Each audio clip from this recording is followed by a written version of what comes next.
सबसे पहले आपको बताते हैं कि कैसे 2014, फिर 2019 और अब एग्जिट पोल के मुताबिक 2024 में भी बीजेपी की सीटें बढ़ने का ट्रेंड जारी है। ये बड़ा महत्वपूर्ण है। 10 सालों से सरकार, लेकिन सीटें लगातार बढ़ती दिख रही हैं। बीजेपी की सीट बढ़ने का ट्रेंड देखिए।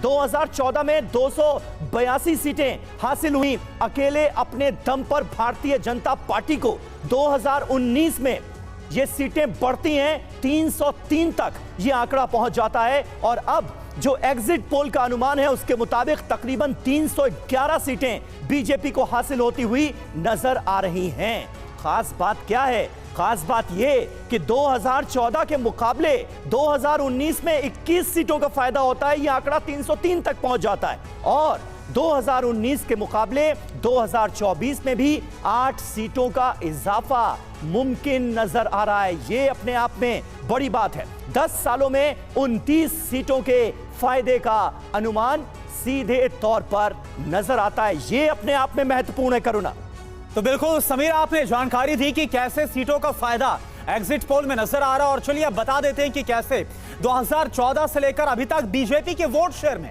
कैसे इजाफा हो रहा है। यह आपको ग्राफिक्स के जरिए बताते हैं। तो एनडीए के वोट शेयर में कैसे इजाफा हो रहा है 2014, 2019 और 2024 के आंकड़े हैं। जहां 2014 में 38.5% वोट मिला था एनडीए को, तो वहीं ये बढ़कर 2019 में 45% हो गया और 2024 में देखिए एग्जिट पोल का जो डेटा बता रहा है वो बता रहा है 47.28%, यानी कि अच्छा खासा इजाफा 2014 के मुकाबले अगर 2024 में कंपेयर करें तो 2014 के मुकाबले 2019 में बात करें तो आप देखिए किस तरह से 6.5% का जो इजाफा है वो हुआ है। इसके अलावा 2019 के मुकाबले 2024 की अगर हम बात करें तो 2.28% वोट बढ़ना संभव नजर आ रहा है। 2014 के मुकाबले 2024 में 8.78% का ये 10 साल का जो फर्क है वो इस वक्त आपके सामने हम रख रहे हैं।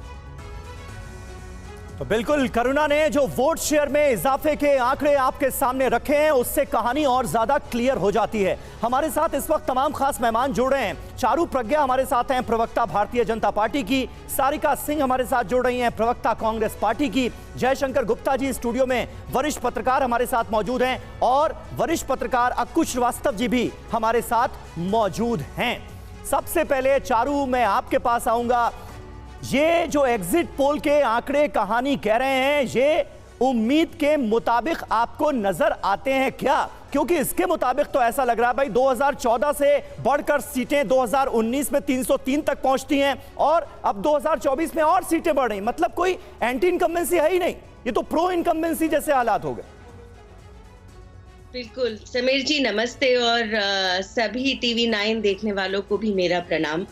देखिए, प्रो इनकम्बेंसी आप इसको कह सकते हैं या आप इसको ये भी कह सकते हैं कि आज हमारे देश में एक ऐसी सरकार है जो इतिहास बनाने जा रही है। पहली बार, तीसरी बार सरकार बना के, वो भी ज्यादा पॉपुलैरिटी के साथ। ऐसा पहले कभी नहीं हुआ है। बल्कि आप भारत की बात नहीं, अगर पूरे विश्व की भी बात करें तो आज तक दुनिया भर में भी ऐसा कभी नहीं हुआ है कि तीसरी टर्म सरकार की बनने जा रही हो और एक लीडर की, एक नेता की पॉपुलैरिटी बढ़ती जा रही हो। ये स्टैंप ऑफ अप्रूवल है, आशीर्वाद है भारत की जनता का मोदी जी के रिपोर्ट कार्ड के लिए और मोदी जी के विकसित भारत के विजन के लिए। ये दोनों चीज के लिए स्टैंप ऑफ अप्रूवल है, ये दोनों चीज के लिए आशीर्वाद है। क्योंकि हम विकसित तभी बन सकते हैं अगर जुटकर साथ में हम जमीन पे काम करें। काफी हद तक ये हमने पिछले 10 साल में करा है। अपने मैनिफेस्टो में हमने बहुत बड़े बड़े कामों को टिक ऑफ कर दिया है, लेकिन अगले आने वाले 5 साल भी ऐतिहासिक होंगे जिसमें बड़े बड़े फैसले लिए जाएंगे।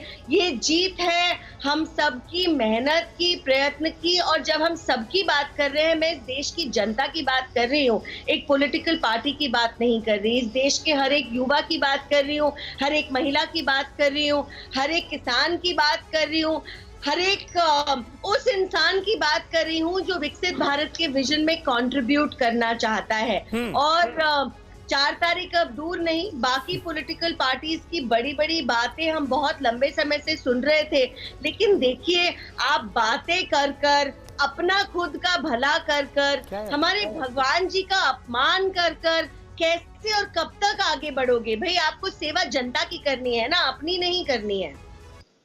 बिल्कुल बिल्कुल बिल्कुल चारू, बने रहे आप हमारे साथ। और सारिका जी, मैं आपके पास आऊंगा, लेकिन हमारे साथ इस वक्त हमारे डेटा मुशाए भी जुड़ गए हैं, करुणा के साथ वो मौजूद हैं और आज उनके जरिए करुणा आप क्या जानकारी देने वाले हैं? बिल्कुल, देखिए डेटा मुशाह मेरे साथ है और उनके जरिए हम ये बताने की कोशिश कर रहे हैं, जिस तरह से हम देख रहे हैं, जिस प्रो इनकम्बेंसी का आप जिक्र कर रहे थे, और खास तौर पर दक्षिण का अगर जिक्र किया जाए तो दक्षिण में किस तरह से फायदा मिलता हुआ नजर आ रहा है, ये हम डेटा मुशाह समझने की कोशिश करें। देखिए यहां पर तो आंकड़े हम दिखा रहे हैं 303 से 311 जो एग्जिट पोल में आ रहा है। शुरुआत अगर दक्षिण भारत से की जाए तो वहां पर क्या फर्क पड़ता हुआ नजर? देखिए पहले देखिए 2014 और 2019 में फर्क क्या था, बीजेपी ईस्टर्न इंडिया पेनिट्रेट किया, बीजेपी बंगाल जीता। एग्जैक्टली ठीक है, तो बीजेपी को यह है 2019 से 2024 में जो फर्क दिखाई दे रहा है, जो बीजेपी साउथ इंडिया पेनिट्रेट करने जा रहा है। ठीक है, अब देखेंगे साउथ इंडिया का पहले हम लोग रिजल्ट 2019 में कैसा था, बिल्कुल मैं एक बार देख लेता हूं। ये देखिए, ये मैप अगर देखेंगे, हाँ आप देखेंगे बीजेपी 2 स्टेट में, मतलब साउथ का 5 स्टेट में बीजेपी सिर्फ 2 स्टेट में, कर्नाटका और तेलंगाना में सीट आया था। एग्जैक्टली आंध्रा में 0 आया था। तो बीजेपी ने क्या किया, देखिए वो सीट ले आने के लिए आंध्रा में देखिए अभी अलायंस कर लिया, और उन्होंने क्या किया, रूलिंग पार्टी के साथ नहीं किया जो एंटी इनकम्बेंसी रहेगा। शुरुआत की थी तमिलनाडु से प्रचार की, इसका ही फर्क पड़ रहा है। देखिए तमिलनाडु में क्या हुआ, तमिलनाडु का अगर मैं नंबर निकाल लो, आप देखेंगे तमिलनाडु में भी इक्वेशन चेंज हो गया, यहां पर ही बदल। हाँ देखिए तमिलनाडु में क्या, वोट शेयर में मैं अगर पार्टी वाइज चला जाऊं, ये देखिए तब एआईडीएमके था। ठीक है ठीक है, तो एआईडीएमके का क्या है, जो अभी टूट जाने के लिए नेशनल इलेक्शन में बीजेपी एक ऑपोजिशन स्पेस ले रहा है, मतलब डीएमके वर्सेस बीजेपी ये स्टेट टर्न होने जा रहा है। ठीक है, जब एआईडीएमके वीक हो गया, वो पॉलिटिकल स्पेस तमिलनाडु में, मतलब एआईएडीएमके को थर्ड पोजीशन पर शिफ्ट होना पड़ रहा है, शिफ्ट होना पड़ रहा है बीजेपी के लिए। एंड बीजेपी देखिए तमिलनाडु का प्लान बहुत पहले से किया है। अन्नामलाई जी कर्नाटका में ऑफिसर था, आईपीएस ऑफिसर, उन्होंने रिजाइन करके तमिलनाडु में भेजा गया, और तमिलनाडु में देखिए साउथ जीतने के लिए आपको लोकल फेस चाहिए, तो बीजेपी को अन्नामलाई जी मिल गया। आईपीएस ऑफिसर से रिजाइन करके डायरेक्टली स्टेट में भेजकर प्रेसिडेंट बना गया। तो ये लॉन्ग टर्म वर्क है, ये एक दिन का काम नहीं है। प्लस क्या है, कंटिन्यूअसली कनेक्ट, मोदी जी बार बार जाना, साउथ संगम आप समझ लीजिए, बार बार जाना। और देखेंगे तमिलनाडु में कन्याकुमारी का रामेश्वरम जो प्लेस है, बहुत धार्मिक प्लेस है। बिल्कुल, डेटा मुशाए आप जो जानकारी दे रहे हैं वो अपने आप में बहुत महत्वपूर्ण है, और साउथ में खिलते कमल की संख्या कैसे बढ़ी है और किस आधार पर बढ़ी है, इसका पूरा विश्लेषण आगे भी हम आपके सामने रखेंगे। लेकिन इस वक्त एक बड़ी खबर आ रही है, 100 दिन के एजेंडे पर प्रधानमंत्री आज ही बैठक करेंगे। नई सरकार के 100 दिन के एजेंडे पर आज मंथन होगा। एग्जिट पोल के आंकड़ों के अगले ही दिन ये बैठक होने जा रही है। 100 दिन का एजेंडा क्या रहने वाला है, इसको लेकर प्रधानमंत्री नरेंद्र मोदी अपनी कैबिनेट के साथ पहले भी बैठ चुके हैं, और 100 दिन के इस पूरे एजेंडे पर उन्होंने पहले भी अपनी बातें रखी हैं, और आज प्रधानमंत्री से लेकर एक बैठक करने जा रहे हैं। आनंद प्रकाश पांडे हमारे सहयोगी इस वक्त हमारे साथ मौजूद हैं। एग्जिट पोल में, तमाम एग्जिट पोल में बीजेपी की सरकार एक बार फिर बनने का अनुमान आया है सामने, और उसके बाद अब ये बैठक होने जा रही है। आनंद, क्या होगा इसमें? बिल्कुल, एग्जिट पोल्स बीजेपी सरकार की बंपर वापसी तो दिखाई रही है, लेकिन आपको याद होगा कि चुनाव में जाने के पहले और चुनाव के दौरान भी प्रधानमंत्री नरेंद्र मोदी लगातार कैबिनेट के बैठकें करते थे और अपने अधिकारियों को 100 दिन का एजेंडा दे रखा था कि सरकार बनते ही 100 दिन के एजेंडे को लागू करना है। तो सरकार उस पर काम कर रही थी, और अभी हम आपको बता दें कि एग्जिट पोल कल आया है, बीजेपी सरकार की बंपर वापसी दिखा रहा है, और आज प्रधानमंत्री नरेंद्र मोदी 7 बैठकें करने वाले हैं। पहली मीटिंग जो है प्रधानमंत्री की, वो जो रेमल साइक्लोन है जिसको तबाही हुई है, पश्चिम बंगाल हो या नॉर्थ ईस्ट के स्टेट वहाँ तबाही हुई है, उसको रिव्यू करेंगे प्रधानमंत्री। हालांकि पहले भी कर चुके हैं, आज फिर से रिव्यू करेंगे कि जो समीक्षा और जो राहत जो पहुंचनी थी उससे कहाँ तक पहुंची है। इस तरह की दूसरी बैठक आज प्रधानमंत्री करेंगे, वो हीट वेव को लेकर किस तरह से देश भर में गर्मी का प्रकोप बढ़ रहा है। कई मौतों की खबर आई है, कई चुनाव ड्यूटी में जो अधिकारी थे और जो कर्मचारी थे उनकी मौत की खबर आई है, इस तरह आम जन की भी मौत की खबर आई है। तो हीट वेव से कैसे निपटा जाए, क्या और उपाय किए जा सकते हैं राज्य सरकारों को, और क्या केंद्र सरकार मदद दे सकती है, इसको लेकर प्रधानमंत्री नरेंद्र मोदी की तीसरी बैठक होगी। और तीसरी बैठक अगर हम बात करें तो वर्ल्ड इन्वायरमेंट डे यानी कि 5 जून को विश्व पर्यावरण दिवस है, तो उसको लेकर भी प्रधानमंत्री नरेंद्र मोदी आज अपने अधिकारियों के साथ बैठक करेंगे। यानी कि जो 100 दिन का प्रधानमंत्री का बिल्कुल। चुनाव में जाने के पहले प्रधानमंत्री ने तय किया था, उसको आज से प्रधानमंत्री काम में जुट जाएंगे। बहुत शुक्रिया आनंद आपका इस जानकारी के लिए। सारिका जी कांग्रेस पार्टी से हमारे साथ मौजूद हैं। सारिका जी, क्या वजह आपको नजर आती है 10 साल तक सत्ता में रहने के बाद भी कोई एंटी इनकम्बेंसी नहीं किया, ये भी आप मानती हैं, या फिर एंटी इनकम्बेंसी थी लेकिन ब्रांड मोदी सब पर हावी पड़ता हुआ आपको नजर आता है? और अब तो तीसरे टर्म में क्या होगा, 100 दिन के एजेंडे में क्या करेंगे, इसको लेकर बैठक भी हो रही है। सबसे पहले तो आप सबको नमस्कार। देखिए, ऐसा है कि ये जो इतना आज 100 दिन के एजेंडे पर ये बात कर रहे हैं, इससे मुझे थोड़ी सी संशय की बू आ रही है, क्योंकि अगर आप 2004 का एग्जिट पोल देखें तो इंडिया शाइनिंग पूरे हिंदुस्तान में हमने देखा था, आपने देखा था, और हमने ये पाया जब रिजल्ट आए तो हम सबने, हिंदुस्तान उसका गवाह है कि रिजल्ट क्या रहा था। तो इतना ओवर कॉन्फिडेंस बीजेपी क्यों है, ये मेरी समझ के बाहर है कि अभी प्रधानमंत्री एक दिन का इंतजार नहीं कर सकते, परसों रिजल्ट आ रहे हैं। आपको जो करना है, आप 100 दिन का एजेंडा तैयार कर रहे हैं, आप 10 साल का तो रिपोर्ट कार्ड दीजिए। आपने बात की थी कि हम 15 लाख रुपए काला धन लाएंगे, 15 लाख रुपए सबके खाते में आएंगे। मेरे को स्क्रीन पर 5 लोग दिख रहे हैं, आप में से बता दीजिए 15 लाख किसके पास आए। हम सब आज स्टूडियो में आए हैं तो हम व्हीकल से ही आए हैं। उन्होंने प्रॉमिस किया था कि 35 रुपए में डीजल आएगा। बताइए आज 35 रुपए में डीजल किस किसने भरवाया है? 400 रुपए सिलेंडर की बात हुई थी, 2 करोड़ रोजगार हर साल की बात हुई थी, किसानों की आय दुगनी करने की बात हुई थी, 22 लाख मकान की बात हुई थी, 100 स्मार्ट सिटी की बात हुई थी, भ्रष्टाचार की बात हुई थी। तो मैं सबसे पहले तो जो 100 दिन का एजेंडा आप बना रहे हैं वो तो आप थोड़ा सा इंतजार कर लीजिए। एक ही दिन की बात है, कल का दिन बीच में है, परसों आपके पास में आ जाएगा रिजल्ट। तो इतना ज्यादा ओवर कॉन्फिडेंस की आवश्यकता नहीं है, क्योंकि अगर आप देखेंगे कि जिस तरीके से इस चुनाव में आप देख लीजिए 75 दिन का जो चुनाव चला जी, उसमें अगर आप पहले चरण से लेकर के इनकी बॉडी लैंग्वेज और इनकी लैंग्वेज को अगर हम थोड़ा सा एनालिसिस करें तो हम पाएंगे कि ये भीतर तक हिले हुए हैं, क्योंकि इन्होंने 10 साल में कोई काम नहीं किया। जंतर मंतर पर हमारी बहनें बैठी रही, लेकिन सारिका जी एग्जिट पोल के आंकड़े अब तो आ गए, अब तो चुनाव प्रचार खत्म हो गया, वोटिंग खत्म हो गई, एग्जिट पोल के आंकड़े आ गए, थोड़ा उस पर भी अपनी राय दे दीजिए। सवाल उसे लेकर था। मैं आपसे यही कहना चाह रही हूँ कि हम लगातार हिंदुस्तान में देख रहे हैं एग्जिट पोल की जो ऑथेंटिसिटी है, कितने % वो बिल्कुल एक्यूरेट रहते हैं, ये आपसे और मुझसे कोई छुपा नहीं। इसका एक बहुत बड़ा उदाहरण हमारे पास में इंडिया शाइनिंग 2004 है। 2014 में भी देख लीजिए, जो एग्जिट पोल था उसका नतीजा वैसा नहीं, रिजल्ट का एक्चुअल नतीजा वैसा नहीं रहा। 2019 में भी नहीं रहा। हम असेंबली इलेक्शंस में भी देखते हैं कि जहां वेस्ट बंगाल के अंदर एग्जिट पोल किसको बुला रही, किसकी सरकार बना रही थी और सरकार कोई और बनी, साउथ में भी। तो ऐसे बहुत सारे हैं, इसलिए मैं खुश हूं इनके लिए। चलिए ये 2 दिन और खुश है, मैं भी इनके लिए खुश। ठीक है सारिका जी, इस पर जो वरिष्ठ पत्रकार है हमारे साथ स्टूडियो मौजूद, उनका भी हम रुख कर लेते हैं। एक बार फिर से आपके पास आएंगे। जयशंकर गुप्ता जी, मैं आपके पास आ रहा हूं। देखिए, इंडिया अलायंस की अगर बात की जाए जयशंकर जी, तो बहुत बड़ी बड़ी बातें कही जा रही थी, लेकिन वो तमाम बातें एग्जिट पोल में कहीं पर भी नजर नहीं आ रही, जो दावे और बातें कही जा रही थी। क्या लग रहा है वो कौन सी स्ट्रेटेजी है जो एनडीए की, बीजेपी की भारी पड़ती हुई नजर आई, जो कनेक्ट है वो पीएम मोदी ज्यादा बेहतर करते हुए नजर आए इंडिया ब्लॉक के मुकाबले? देखिए करुणा शंकर, पहली बात तो ये है कि जो एग्जिट पोल के स्क्रिप्टेड रुझान आए हैं, उसके हिसाब से जिस ढंग से एनडीए को बढ़त मिल रही है, भाजपा को बढ़त मिल रही है, उसके लिए चारों को बहुत बहुत बधाई, उनकी पार्टी के लोगों को बहुत बहुत बधाई।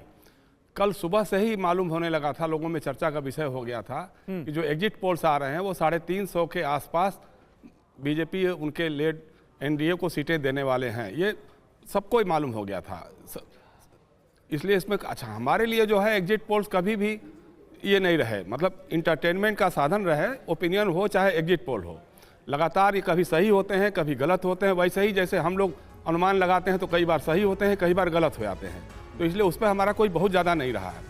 अब अगर इस तरह की सीटें मिल रही हैं तो इसका मतलब कि देश में बेरोजगारी कोई समस्या नहीं है, देश में अग्निवीर जैसी कोई समस्या नहीं है, देश में महंगाई जैसी कोई समस्या नहीं है, किसानों की कोई समस्या नहीं है, जवानों की कोई समस्या नहीं है।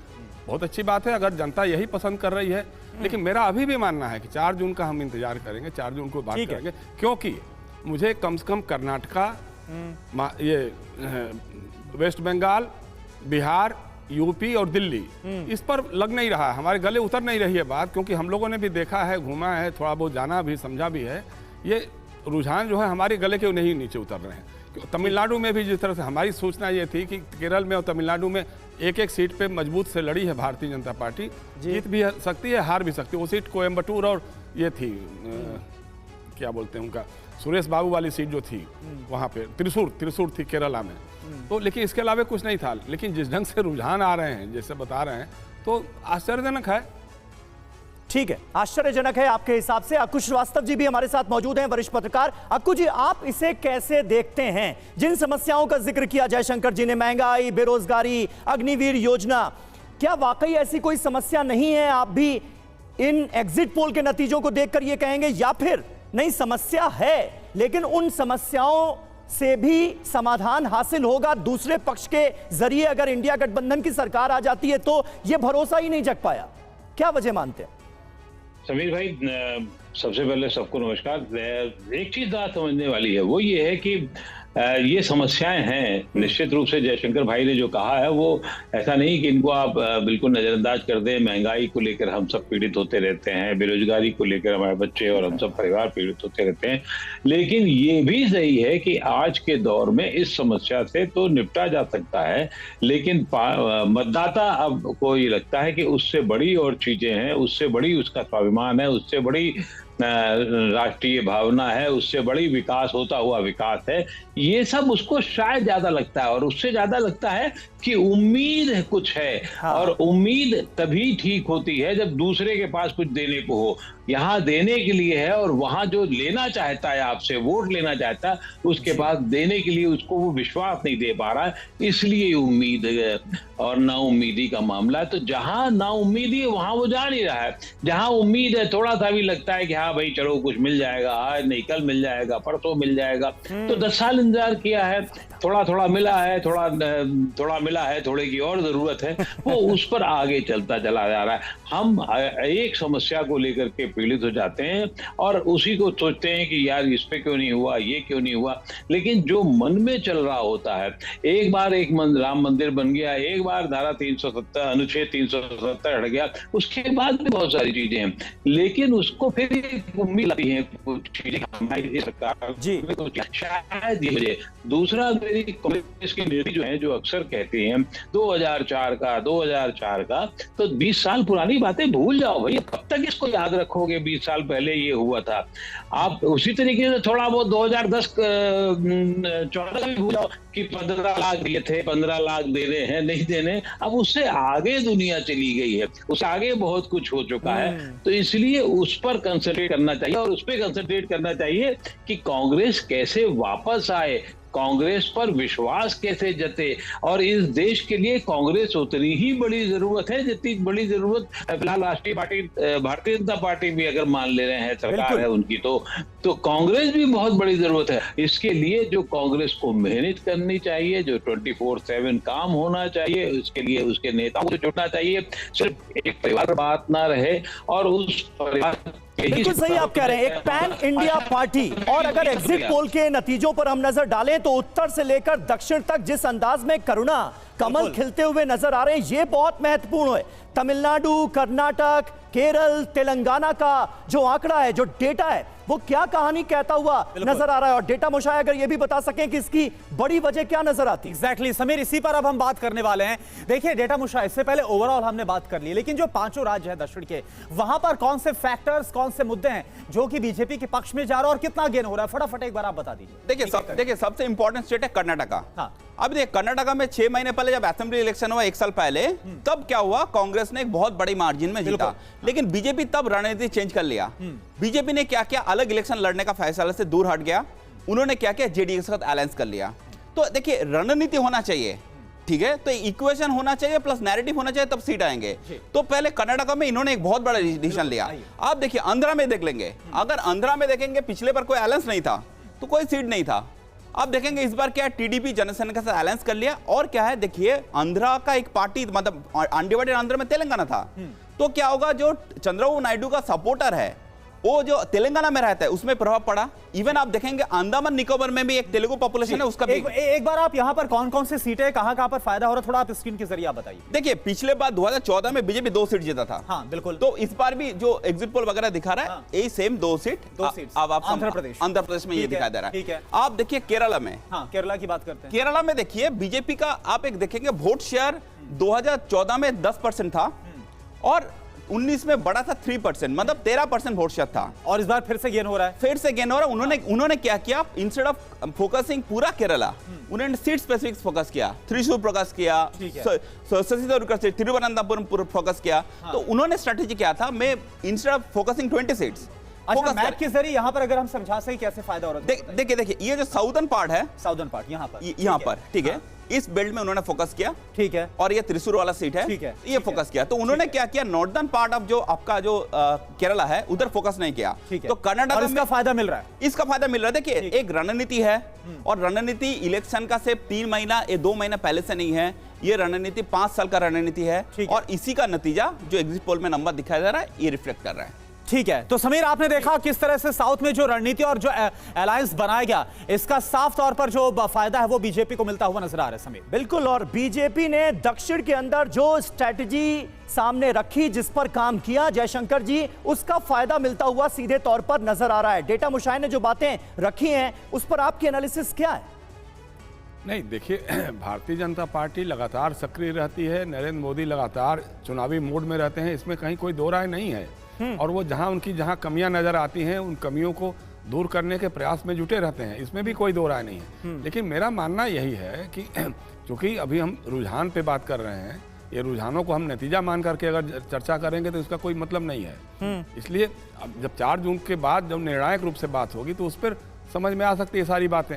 लेकिन ये सही है, 365 दिन 24 घंटों में से 16 से लेकर 18 घंटे भारतीय जनता पार्टी और उनका नेतृत्व चुनावी मोड में रहता है, उसमें काम करता है और उसका कहीं उसको फल भी मिलता है, लेकिन कहीं नहीं भी मिलता है। अब कर्नाटका जो विधानसभा का चुनाव था उसमें मोदी जी ने कुछ उठा के तो नहीं रखा था, कुछ छोड़ नहीं रखा था, या हिमाचल में नड्डा जी उनका गृह प्रदेश है, या अमित शाह जी ने कुछ छोड़ कर नहीं रखा था, पूरी कोशिश की थी, लेकिन उसके बावजूद दोनों राज्य उहारे। या कांग्रेस के नेतृत्व ने भी जहाँ जहाँ कोशिशें की थी, इसलिए कांग्रेस के नेतृत्व को सोचना पड़ेगा कि उसकी रणनीति में कहाँ कमी आ रही है। चूंकि देखिए एग्जिट पोल के रुझान को हम सच नहीं मानते हैं, लेकिन एकदम झुठला भी नहीं सकते हैं। ठीक है, कहीं कहीं तो कुछ उसमें होता ही है। लेकिन वही सबसे बड़ी बात यह है कि अभी भी बता रहा हूं मैं कि यूपी के जब नतीजे आएंगे मुझे लगता है कि कम से कम 25-30 सीटें बीजेपी लूज करेगी। ठीक है, बिहार के नतीजे आएंगे, यानी यूपी में आपको कुछ बदलाव देखने को मिल सकता है। जयशंकर जी आपको ऐसा लग रहा है? ठीक है। अकुज मैं आपका सीधे रुक कर रहा हूं। अकुज जी, इससे पहले जब हमने देखा चाहे वो तेलंगाना हो या फिर कर्नाटक हो, दक्षिण की बात करें तो इसका किले फतह करना ये बीजेपी के लिए बहुत ज्यादा मुश्किल भरा रहा और हमने इससे पहले विधानसभा चुनाव के नतीजे जो सामने आए उसमें भी देखा। लेकिन क्या लगता है केंद्र के लिए दक्षिण में भी बीजेपी, प्रधानमंत्री मोदी ये बात पहुंचाने में कामयाब रहे कि केंद्र के लिए जो ब्रांड मोदी है वो सबसे ज्यादा बेहतर है? क्या इस बात को पहुंचा दिया गया?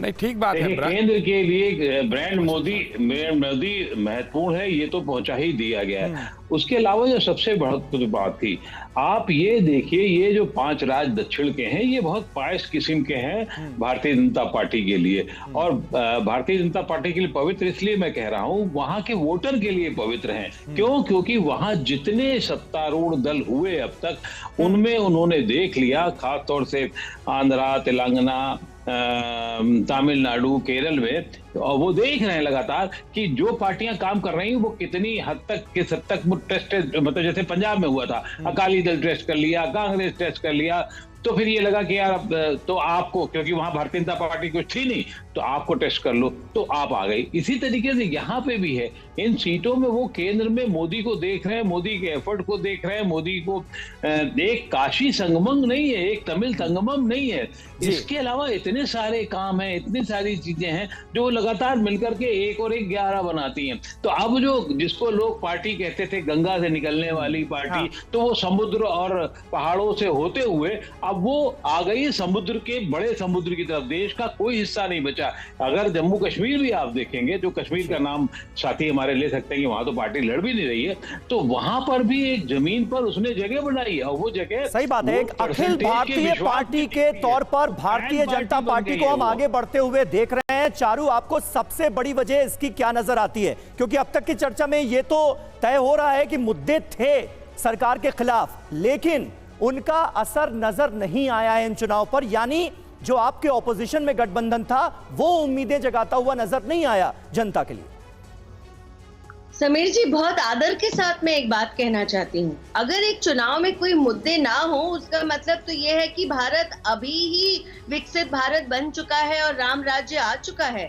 तो मुद्दे तो हर चुनाव में रहेंगे, क्योंकि हमें और अचीव करना है, अपने देश के लिए और काम करना है। लेकिन सवाल ये है कि इन सारे लक्ष्यों को प्राप्त करने के लिए कौन सा वो नेता है और कौन सी वो पार्टी है जिसका सहयोग सबसे ज्यादा रहेगा। देश ने चुना है मोदी जी को, और इसकी वजह है, हम एग्जिट पोल्स की बार बार बात कर रहे हैं, और अभी भी मैं देख रही हूँ कि इंडी नॉन अलायंस के साथियों का भरोसा कम दिखाई दे रहा है। मैं आपको बताती हूँ, सबसे बड़ा एग्जिट एक सवाल है। ठीक है चारू जी, क्योंकि वक्त बहुत कम है। सारिका जी, एग्जिट पोल के नतीजे सामने आ गए, लेकिन क्या आपको लग रहा है एग्जैक्ट पोल जब आएगा 4 तारीख को, उसमें कुछ बदल सकता है? लग रहा है आपको? बिल्कुल निश्चित रूप से मैं आपको ये बताना चाहूंगी समीर जी कि 4 तारीख को 295 प्लस के साथ इंडिया अलायंस की सरकार बनने वाली है। आप इसको नोट कर लीजिए। देखिए, नहीं आप देखिए, बीच में मत बोलिए। इतना उत्साह, अति उत्साह हमेशा हानिकारक होता है। आप थोड़ा अपने उत्साह को अपने भीतर रखिए। जब रिजल्ट आ जाएगा, चलिए ठीक है।